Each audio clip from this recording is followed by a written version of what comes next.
నమస్కారం. బీఆర్కే ఛానల్కి స్వాగతం. నేను మీ స్వీయ వర్మ. ఈరోజు మనతో పాటు స్టూడియోలో ఉన్నారు ప్రముఖ ఆధ్యాత్మికవేత్త జ్యోతిష్య పండితులు జేఎస్ శాస్త్రి గారు. గురువు గారిని అడిగి ద్వాదశ రాశుల వారికి జూలై మాసంలో ఏ విధంగా ఉండబోతుందో అడిగి తెలుసుకుందాం. నమస్కారం గురుగారు. నమస్కారం అమ్మ. శ్రీ గురుభ్యో నమః. శ్రీ మహాగణాధిపతయ నమః. శ్రీ మహాసరస్వత్యై నమః. హరి ఓం శ్రీమాత్రే నమః. ముఖ్యంగా జూలై మాసంలో ఏ విధంగా ఉండబోతుంది ఏంటి పరిస్థితి అంటే మనకు ఆషాఢ మాసం అమ్మ. అవును గురుగారు. ఈ ఆషాఢ మాసంలో మనకు బోనాల జాతర అని ఇక్కడ చేస్తారు. గురు పౌర్ణిమ, తొలి ఏకాదశి, అట్లనే జగన్నాథ రథయాత్ర, ఇలా రకరకాల పండుగల సమూహమే ఆషాఢ మాసం. చాలా మహత్తరమైనటువంటిది ఆషాఢ మాసం. ఎందుకంటే ఒక్కొక్క పండుగ ఒక విశేషమైనది. ఎందుకంటే మీకు చూసినట్టయితే వారాహి నవరాత్రులు కూడా ఇలా అన్నీ కలుపుకున్న మాసమే ఈ జూలై మాసము. కాబట్టి ఈ జూలై మాసంలో దేవీ దేవతారాధన దీక్షాక్రమం ప్రారంభమయ్యేది కూడా ఈ మాసంలో నుంచే. కాబట్టి ఈ మాసంలో అందరూ కూడా నియమనిష్టలతో ధ్యాన ఆ యొక్క ఏదైతే దేవతలని ఆరాధనా క్రమంలో వాడుకుంటారో, అంటే ఇక్కడి నుంచి ఇంకా ఒక దేవతను ఆరాధన మొదలు పెట్టుకుంటే మళ్ళీ మన ఉత్తరాయణ పుణ్యకాలం వచ్చేదాకా అదే దేవత ఆరాధనిస్తూ అట్లానే ధ్యానిస్తూ ఉంటే కనుక ఖచ్చితంగా ఫలితం ఉంటుంది. మనకు పురాణాల్లో చెప్పబడింది ఏంటంటే, ఒక స్తోత్రం కనుక ప్రారంభం చేస్తే అలా 6 మాసాల పాటు అదే స్తోత్రాన్ని తదేకంగా 3 వేళలా కానీ 2 వేళలా కానీ జపం చేస్తే కనుక ధ్యానం చేసినా జపం చేసినా సంపూర్ణ ఫలితం ఉంటుందని చెప్పబడింది. ఈ యొక్క ఆషాఢ మాసంలో రాబోయేటువంటి ఆషాఢ మాసంలో మనకు అత్యంత విలువైన మాసంగా చెప్పబడింది. కాబట్టి సంకష్టార చతుర్థి కానీ రాబోయే గురుపుష్య అమావాస్య కానీ అలా విశేషంగా చెప్పని రోజులు ఉన్నాయి.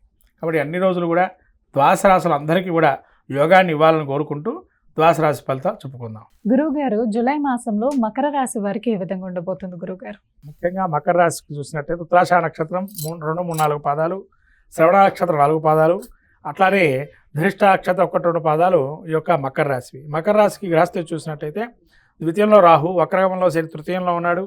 అట్లానే పంచమంలో శుక్రుడు, షష్టంలో శుక్ర, రాహు గురువులు కూడా వీళ్ళు తర్వాత కాలంలో సంచారం జరుగుతున్నది. అట్లా సప్తమ స్థానంలో బుధుడు, అష్టమంలో కుజకేతువులు. ఇటువంటి గ్రహస్థితి చూసినట్టయితే ముఖ్యంగా మకర రాశి వారికి ధనో నిర్ధనో భవేత్ అంటే ధనం ఏదైతే ఉంటుందో ఒక లేనివాడిలాగా, దివాలా కోరులాగా, ఇవాళే నేను ఇంకా అశక్తుణ్ణి ధనం సంపాదించడానికి కానీ శక్తి లేని వాళ్ళలాగా ఉంటారు. అన్నీ ఉంటాయి, అల్లు నోట్లో శని అన్నట్టుగా వీళ్ళ భావన మనసులో ఉంటుంది. అన్నీ ఉంటాయి కానీ ఏది చేయలేని పరిస్థితులు, చాతగాని పరిస్థితిలో ఉంటారు. కాబట్టి వీళ్ళ పరిస్థితి చూస్తే ఒక విచిత్రమైన ధోరణి, అన్నీ ఉన్నా కూడా ఏమీ చేయలేకపోతున్నామని ఒక పరిస్థితిలో ఉంటారు. తర్వాత ద్వితీయంలో రాహు ఉండడం వల్ల కుటుంబంలోనే కళ్యంగా మారే అవకాశం ఉంటుంది వీళ్ళకి. అంటే బయటికి ఎక్కడికి వెళ్ళాలన్నా కూడా కుటుంబంలో వీళ్ళు నిర్వహించే అవకాశం ఉంటుంది, ఎక్కువగా ఆపేసే తత్వంగా ఉంటారు. అట్లానే శని కూడా వీళ్ళ ద్వితీయంలోకి వస్తున్నాడు వక్రగమనంతో, తృతీయంలో ఉన్నా కూడా. ఇలా ఉండడం వల్ల ధనాని పరంగా కొన్ని చికాకులు, చింతలు పెరిగే అవకాశం ఉంటుంది. అలానే శుక్రుడు కూడా వీళ్ళకి పంచమం నుంచి 6లోకి వస్తున్నాడు. ఇంట్లో ఉండే ఆవిడని వీళ్ళని ఎక్కువగా వాల్యూ చేయదు, ఫస్ట్ ఆ విషయం ఇబ్బంది పడతారు దాంతో. తర్వాత 6లో రవి గురువులు ఉన్నారు. అనారోగ్యము, ఓవర్ వెయిట్, అసిడిటీ, అనారోగ్య సూచనలు ఎక్కువగా కనబడుతున్నాయి. కాబట్టి అనారోగ్యం రాకుండా శస్త్రచికిత్స లాంటివి చేసుకుంటే కనుక తగ్గట్టుగా డాక్టర్ చెప్పిన విధానంగా అన్ని ఈ విధానాలు పాటించాలి. మీ మాట నచ్చనప్పుడు మీరు మాట్లాడకపోవటం మంచిది. ఎందుకంటే మీరు గౌరవించే తత్వంగా మీరుంటే వాళ్ళు అలా అగౌరవించే వాళ్ళు ఎక్కువగా ఉంటారు అక్కడ. కాబట్టి గౌరవించే వ్యక్తుల దగ్గర మీరు వెళ్ళండి, కానీ అగౌరవించే వాళ్ళ దగ్గర మళ్ళీ ఇంకోసారి వెళ్ళకుండా ఉండడం మంచిది. తద్వారా మళ్ళీ ఇంకా నష్టపోకుండా ఉంటారు మీరు. తర్వాత బుధుడు మీకు సప్తమ స్థానంలో ఉన్నాడు. సప్తమ స్థానంలో బుధుడు ఉండడం వల్ల సమయస్ఫూర్తి ఆలోచన, ఎటువంటి స్థితిలో వెళ్తున్నాము, ఎటు నుంచి బయటకు వస్తాము అనేది మాత్రం తెలివి జ్ఞానం ఉంటుంది. తద్వారా ఎవరికైనా అడ్వైస్ ఇవ్వడానికి చాలా ఉపయుక్తంగా ఉంటాయి మీ ఆలోచనలు.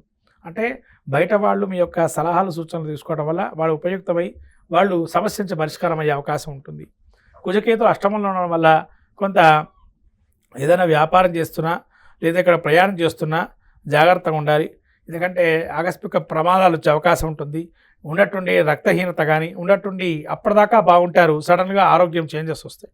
ఇటువంటి పరిస్థితుల నుంచి కొన్ని బయటపడే అవకాశం కష్టంగా ఉంటుంది. కాబట్టి ఎప్పటికప్పుడు మీరు వైద్యపరంగా ఉన్న చికాకులు, చింతల నుంచి బయటపడటానికి ఎప్పటికప్పుడు వైద్యానికి సంబంధించిన వస్తువులు ఏవైతే ఉంటాయో, ట్యాబ్లెట్స్ కావచ్చు, టానిక్ కావచ్చు, ఇంజక్షన్లు కావచ్చు, ఇవన్నీ కూడా మీరు రెడీగా పెట్టుకోవటం వల్ల వీటి నుంచి బయటపడే అవకాశం ఎక్కువగా ఉంటుంది మకర రాశి వారికి.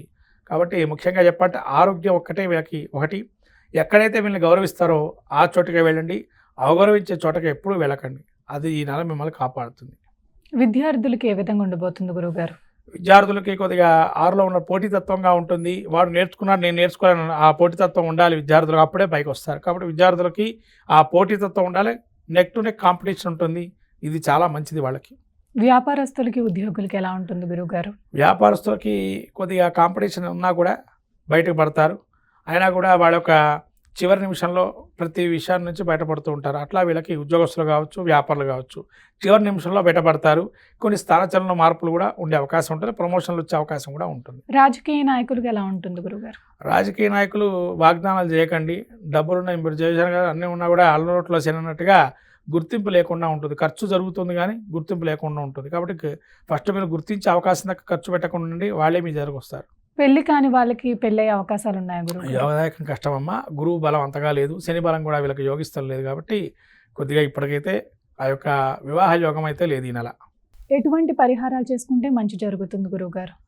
ఈ యొక్క పరిహారాలు చూస్తే కనుక వీళ్ళు శక్తి ఆరాధన, దుర్గాస్తుతి కానీ, లేకపోతే ఆదివారం రోజు ఏదైనా నవగ్రహ గుడికి వెళ్ళి గ్రహపీడార స్తోత్రం కానీ, లక్ష్మీ నారాయణ విగ్రహాన్ని యొక్క స్వరూపాన్ని ఆరాధన చేయడం కానీ, తులసి మాలతో అర్చన చేయడం కానీ, అట్లా గురుక్షేత్ర దర్శనాలు కానీ, దత్తచరిత పాఠం కానీ, గురువు ఆశీస్సులు పొందడం కానీ ఇలాంటివి చేస్తే మంచిగా కలుగుతుంది. మొత్తం మీదమ్మా నవగ్రహాలు మనం చూసుకున్నట్లయితే ఈ యొక్క గ్రహాలు మొత్తం మీద ద్వాదశ రాశుల వారికి ఎటువంటి ఫలితాలు ఉంటాయో మనం చెప్పుకున్నాం. కానీ ఏంటంటే ప్రతి ఒక్కరికి ఒక సందేహం ఉంటుంది. అయ్యా, నేను ప్రతి గుడికి వెళ్ళలేను, లేదైనా ప్రత్యేకమైన ఆరాధనలు చేయలేను అన్న వాళ్ళు ఏం చేయాలి అంటే, తన గురువుగా ఎవరినైతే భావన చేస్తారో ఆ గురువుని ధ్యానం చేయండి. ద్వాదశ రాశుల అందరూ కూడా అట్లాగే శివాయ గురవే నమః, శివుడే గురువు అందరికీ. శివుణ్ణి ధ్యానిస్తుండండి. శివునికి తదేకంగా అభిషేకం చేసుకోండి. తద్వారా యోగాన్ని పొందండి. అట్లాగే ఎవరైనా కూడా నవగ్రహ గ్రహపీడార స్తోత్రం కానీ వినండి. మీరు చదవడానికి కష్టంగా ఉన్నట్లయితే వినటం చేయండి. నేను చెప్పే స్తోత్రాలు ఏవైతే వినటం ప్రయత్నం చేసినా కూడా ఆ స్వామి దేవీ దేవతానుగ్రహం కలిగి ఆ వినటం శ్రవణం కూడా ఒక భక్తి మార్గమే. కాబట్టి తద్వారా మీ యొక్క గ్రహస్థితి నుంచి దోషాలు ఉన్నాయి కూడా నివారింపబడతాయి. తద్వారా మీ యొక్క ఏదైతే కార్యక్రమాలు ఉన్నాయో అవి మళ్ళీ మంచిగా ముందుకెళ్ళే అవకాశం ఉంటుంది. చాలా చక్కగా వివరించారు గురువుగారు. ధన్యవాదాలు. నమస్కారం. నమస్కారం.